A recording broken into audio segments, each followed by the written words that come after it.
0.4% of Orleans Parish has received at least the first dose, and 14% are fully vaccinated. According to the CDC, Louisiana as a state has 20.2% with at least one shot and 11.8% who are fully vaccinated. Statewide, we're leading our neighbors. And in Louisiana, we are in the top 5 states across the country for completing vaccination series within the allotted time frame. That shows that we have a good system, that it's working. Obviously, there's always improvements to be made, and we always want to enhance it. And the goal is to get as many people vaccinated as quickly as possible, as safe as possible. But we're very proud of the work that's been done here locally and at the state level, and we want to thank all of our state and federal partners for helping to make that happen. The U.S. overall has 21.7% of residents who have had at least one shot and 11.5% fully vaccinated. I'm pulling those stats from the CDC, but again, it shows you that New Orleans with 25.4%, we're in a strong spot, and we want to continue that. For older residents in New Orleans, we've started the vaccination series on 65% of our folks that are older than 70, and 53% of the folks that are older than 70 in New Orleans have completed both shots. We are still working very hard to make sure that this vaccination process is as equitable as possible. Black residents are currently underrepresented in the vaccine stats, and we want to continue to work on improving that. That means going door to door. That means meeting people where they are. And it means going out into the community to engage with folks and help them get access to the vaccine in whatever way we can. So weekly allocations from Pfizer and from Moderna have been steady with no big increase.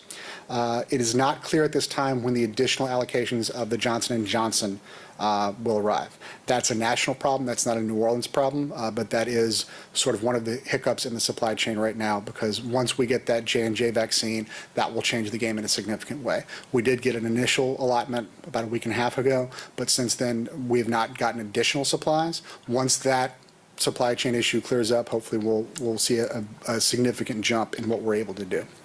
Vaccines, there are still vaccination events that are continuing to take place around the city.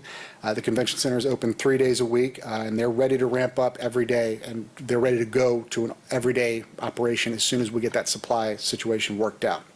The city has run mobile vaccination sites in Central City, in the Lower 9, in Holly Grove and Gerttown, the West Bank, and on Gentilly.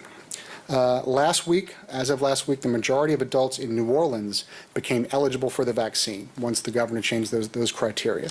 But that came without an increase in available vaccines. That's made appointments very hard to get. We ask that people please do be patient throughout this process.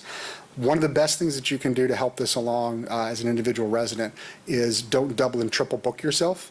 If you're on multiple wait lists with multiple different providers, if you get an appointment, and even better yet, if you get a shot, please make sure that you go back and get your name off the wait list. Or if you have booked yourself twice for some reason, cancel the first appointment so that frees up a spot for somebody else to get the shot.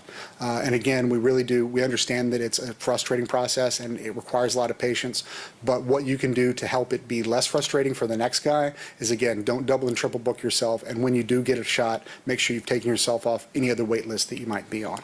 That will help us all continue to get this moving faster. We are working with vaccine providers to make sure that we are increasing the number of black residents that they're vaccinating. At the city sites, we're seeing about 60% black residents.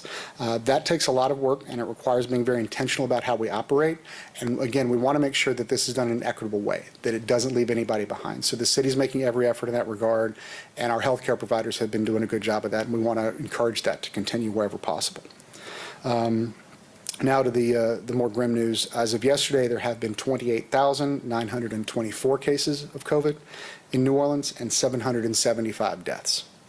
We're averaging around 20 new cases a day at this point, and our positivity rate is at 1.3%. Last week it was at 1.5%. So again, we are continuing to trend in the right direction. That is a significant number, that 1.3 positivity rate. It's a hopeful sign. We want to see it continue to go down. The way that happens is twofold. You get your shot, you get vaccinated, and you continue to maintain the guidelines. That means maintaining social distancing, wearing the masks, washing your hands. All of the things that we know work continue to work, and we continue to see the results. So we're grateful to everybody for leaning in really hard and continuing to abide by those guidelines. There was an announcement earlier this morning. I'll just recap it briefly.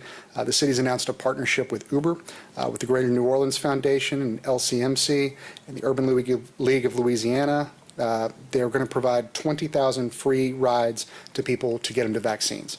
All that information is available online. There's a release that went out just a minute ago about that. But if you need to get to a vaccine appointment, Uber will get you there for free under this arrangement, and we're very grateful for their help with that. We did have a couple of enforcement issues over the weekend. We had to take action in two spots. The three-legged dog and the Treme Hideaway were both shut down. They were issued a cease and desist for violations that included being way overpacked, the bar's entrances being locked, patrons being served past 11 p.m., and patrons being unmasked. We recognize it was a holiday weekend for some folks, and moving to that modified phase 3, there's a sense of relief. There's a sense of wanting to cut loose. We are not there yet, guys. To keep the positivity rate down, to save lives, we have to continue to obey those guidelines, and our code enforcement folks are going to be out ensuring that people do that. One quick announcement, and then we'll move to questions. As I mentioned last week, the EMS, they're going to have a virtual graduation for 5 new EMTs tomorrow. Now, that'll be tomorrow. It's live on Facebook. It's not an in-person event, but tomorrow, I believe that's 11 o'clock. But please do check it out. Log on and show your love virtually if you can. These folks are starting an insane gig at an insane time. In the middle of a pandemic, they're stepping up to be EMTs for the city of New Orleans, and we're grateful for them and we're proud of them. What else have I got?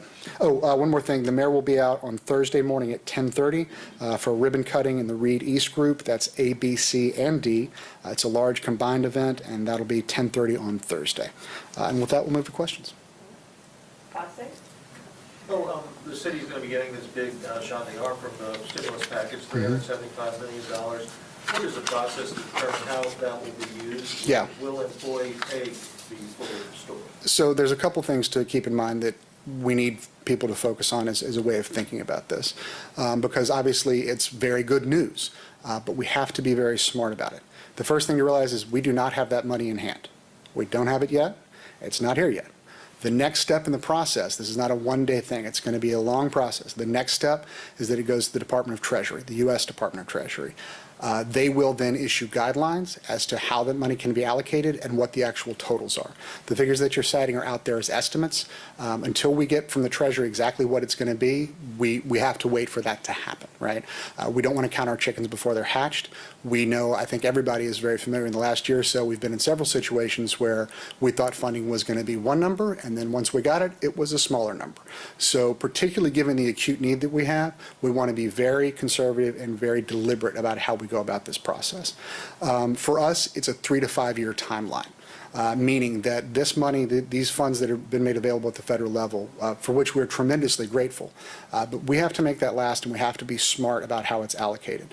You realize the city lost a tremendous amount of revenue last year due to the COVID impact on the economy. That is going to have to be offset by this fund, and we have to look, again, into the future, 3 to 5 years, as to how that can be used to balance out what the losses were. The last thing anybody wants is for us to be back in a situation like we were last year, where we were talking about furloughs, where we were talking about potential layoffs.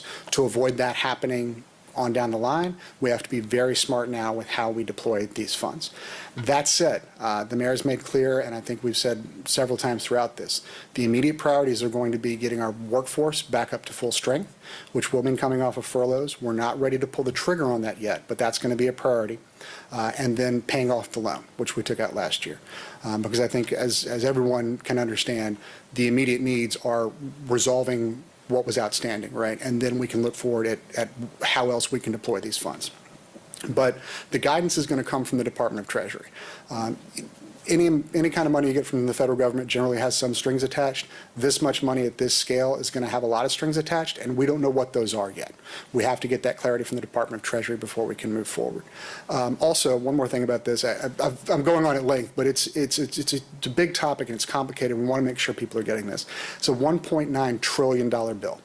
There's a lot of funds in there. I think the bill itself is 592 pages long. There's a lot in there, right? And we want to make sure that we as a government and that we as a city are being very deliberate about how we tap and access these funds. There are, as you said, there's X amount of money that is going to be coming directly to the city. That is for pandemic relief. That's not a blank check to just do whatever you want. That is specifically meant to help us recoup the losses that we had last year and to begin doing some of these things like bringing folks off of payroll. But it's not just a do anything pot. Now, that said, elsewhere in that same piece of legislation, there are multiple other funds. There's stuff for infrastructure, there's stuff for small businesses, there's stuff for PPP, multiple different avenues to tapping funding. And we want to make sure that anything that's proposed, that any way that this is allocated, does so in a way that is the most responsible we can be with taxpayer dollars. So that's going to be the priority. How many employees are still furloughed? I don't have that number off the top of my head, but we can look it up when we get out of here.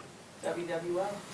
Related to the money, Kristen Palmer is now asking that some of that be used for things like ABOs and other licenses to Right. help recover those expenses. Sure. Is that something Yeah. the administration will consider? As I said, kind of as part of all that, we're going to consider every option that's on the table. And we understand that given the climate that we're in, everybody has multiple competing needs and interests. We want to consider all that. We want to make sure that we are allocating and using these funds in a way that is going to be, as I said, as responsible as possible, but also help as many people as possible as much as we can.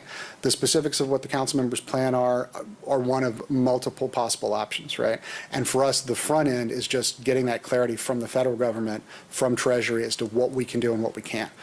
Because it would be, I think, a mistake on everybody's part for us to right away start saying, yes, yes, yes, we can do this, that, and the other, without knowing what we can actually do.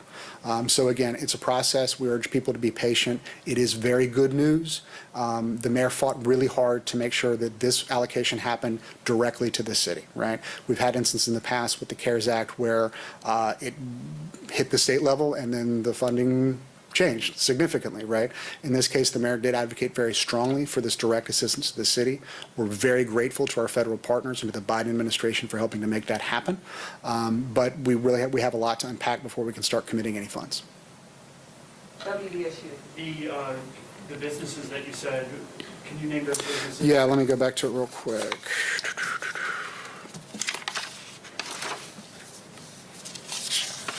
Yeah, so it was the Three-Legged Dog and the Treme Hideaway. And kind of explain the repercussions. The repercussions are they shut down. They got a cease and desist order, and they're not going to be allowed to reopen until they present to Tammy Jackson and to the staff upstairs what their plan is for doing so safely and in compliance with the orders. So in the meantime, the repercussions are they are shut down.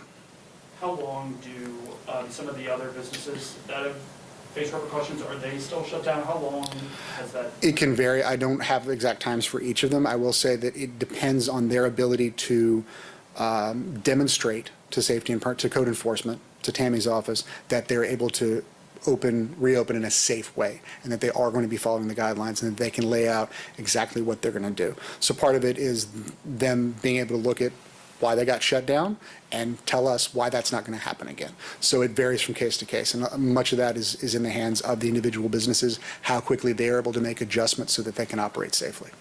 Is there any timeline on, I know you said 25.4% have received the first dose Yeah. at least. Is there a timeline or time frame on when you expect New Orleans to be at the herd immunity? That will depend entirely on our vaccine supply, and we don't know what that is yet. I mean, I could pull a number out of the sky, but that wouldn't really be helpful right now. The goal is sooner rather than later. The goal is as soon as possible. That's all down to how quickly we're able to get the physical supply of the vaccines and get that into people's arms. So given the city's needs, how eager is the city for the Department of Treasury to sort of lay out guidelines as to how this money can be Yeah. used? And do you have any feel for their time? I honestly don't. I've seen estimates anywhere between 30 to 60 days. But again, the nature of this package of legislation, it's a huge bill. And I know that we've been given indication, I think this has been reported elsewhere, that at the federal level, the immediate priority, right, is getting those stimulus checks out to individual residents. So my assumption is that they're going to deal with that first, and then they'll move on to this piece. That is really conjecture based on what's reported elsewhere. So yeah, it could be 30 to 60 days before we have that complete guidance from them. It could be quicker. But that's sort of the ballpark for what we're looking at. In terms of what our eagerness is, absolutely. You know, we want to make sure that we get this assistance directed in the appropriate way as quickly as possible, but it also means that we need to be collectively very deliberate, and you hear the mayor use this word very often, very intentional about how we do this. Because again, this is meant to help make us whole from the losses that happened during the pandemic. It's not a one-day thing. It's not money from the sky. It is federal funding that has very specific guidance associated with it, we assume, and we needed to find out exactly what that is before we can proceed. JNO. All right. Rob? Robert? You mentioned a city loan to try and cover costs. Tell me about that a little bit. Well, there was a loan that was taken out last year with the approval of the city council. The idea was that we took it out should we need that to maintain operating expenses, because we didn't know how bad things were going to get. And at the time, it became clear that relative to the CARES Act funding and the funding that had landed at the state and not quite made its way to the city in its entirety for various reasons, it was put in place. The loan was taken out in case. Right? Now we're in a spot where we don't need it, hopefully, right? That is the hope, right? But again, we have to make sure that all the I's are dotted and the T's are crossed. Given the history with how funds have happened throughout this pandemic, we need to be very conservative about how we move forward, which is to say, yes, the priority is obviously if you take out a loan, when you receive additional funds, you want to pay that loan and get it off your ledger as quick as possible. So that is going to be a priority, that paired with getting the workforce back up to full strength. So it's a line of credit that we haven't tapped into yet? I'm not certain to what degree we have tapped into it. I believe they'll be speaking more about this tomorrow at a budget committee hearing at the city council, so you may get some additional details with that. Which is to say, I'm not certain what the exact figures of how much we've borrowed against it, but one of the immediate priorities is going to be tying up the books on that, paying it off, and then being able to move forward. Other questions? Okay. Thank you all very much. I appreciate your time. I know today was kind of dense and technical. I'll try to be more fun next time. Talking about food, huh? No? Thank you all. Thanks a lot, Joe. Hospital relief package.